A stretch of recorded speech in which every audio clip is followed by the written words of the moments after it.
किसी ने बड़े कमाल की बात कही है कि खिचड़ी अगर बर्तन में पके तो बीमार इंसान को ठीक कर देती है, और खिचड़ी अगर दिमाग में पके तो ठीक इंसान को बीमार कर देती है। नमस्ते दोस्तों, मेरा नाम है आरजे कार्तिक। एक छोटी सी कहानी सुनाता हूं एक गुरुजी की, जिनके आश्रम में 30 सेवक थे। 30 लड़के थे, वहां सेवा करते थे, ध्यान करते थे, गुरुजी से शिक्षा लेते थे।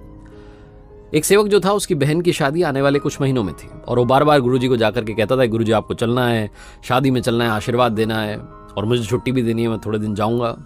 तो गुरुजी कहते थे, तुम्हें जाना है तुम जाओ, मैं नहीं चलूंगा, मैं नहीं जाता हूँ शादियों में, और मेरा आशीर्वाद हमेशा तुम्हारे साथ है। वो सेवक बार बार ये बात करता था घुमा फिरा करके। क्यों? क्योंकि उसे गुरुजी से मदद चाहिए थी। आश्रम में चढ़ावा आता था, उसे लगता था कि गुरुजी कुछ पैसे दे देंगे तो काम हो जाएगा, घर पर जाऊंगा, वैसे ही गरीबी में हम लोग जी रहे हैं, बहन की शादी अच्छे से हो जाएगी। लेकिन गुरुजी उस बारे में बात ही नहीं करते थे। फाइनली वो दिन आ गया जब इस सेवक को निकलना था। ये गुरुजी के पास गया आखिरी आज्ञा लेने के लिए कि प्रभु अब मैं जा रहा हूँ, मेरी बहन की शादी आपको तो पता ही है, आप भी चलिए। तो गुरुजी ने मना कर दिया, और ये हाथ जोड़ करके प्रणाम करके निकलने वाला था। गुरुजी ने कहा रुको। इसको लगा शायद अब मदद करेंगे, पैसे वैसे देंगे। गुरुजी ने इस लड़के को 5 अनार दिए, और इसके साथ में 2 और लड़के भेज दिए कि जाओ भाई, शादी में हाथ बटाना, काम अच्छे से करवाना। ये तीनों लोग वहां से निकले आश्रम से। थोड़ा दूर पहुंचे थे कि जिसकी बहन की शादी थी, उसने बाकी साथियों से कहा, दोनों से, कि देखा गुरुजी की इतनी मदद कर रहे हैं, इतनी सेवा कर रहे हैं, और आज क्या मिला? आज जब बुरा समय आया तो गुरुजी ने सिर्फ 5 अनार दिए। गुरुजी को मालूम है कि मेरा परिवार गरीब है, हमारे पास में पैसा नहीं है, लेकिन आज सिर्फ 5 अनार दिए। आज अगर थोड़ी मदद कर देते, शादी अच्छे से हो जाती।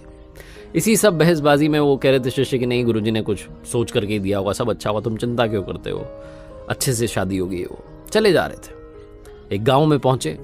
रेतीला इलाका था। उस गांव में इन्होंने देखा कि राजा के सिपाही आए हुए हैं, और जोर जोर से आवाज लगा करके लोगों से पूछ रहे हैं कि किसी के पास अनार है क्या, किसी के पास अनार है क्या। तो उन्होंने सिपाहियों से पूछा कि अनार क्यों चाहिए। तो सिपाही ने बताया कि राजा साहब ने इनाम की घोषणा करवा रखी है, हमारे यहाँ पर अनार तो होते नहीं है, और वैद्य जी ने कहा है कि जो राजा की बेटी बीमार है, उसे अगर अनार के साथ दवाई दी जाएगी तो दवाई बहुत जल्दी असर करेगी। तो अगर किसी के पास अनार हो तो राजा साहब उसको बुला रहे हैं और अपनी तरफ से बहुत सारा इनाम देंगे। शिष्य के पास में 5 अनार थे, गुरुजी ने दिए थे, सिपाही के साथ चला गया। महल में पहुंचे, जाकर के वो 5 अनार दिए। राजा की बेटी ठीक हो गई। राजा ने खुशी खुशी बहुत सारा इनाम दिया, बहुत सारे पैसे, सोने चांदी के आभूषण सब दे दिए कि जाओ जाकर के अपनी बहन की शादी धूमधाम से करो। इस शिष्य की बहन की शादी धूमधाम से हुई, और जब बहन विदा हो रही थी, जब वो उसने देखा कि बहुत शानदार तरीके से शादी हुई है, तो इसको गुरुजी याद आ रहे थे।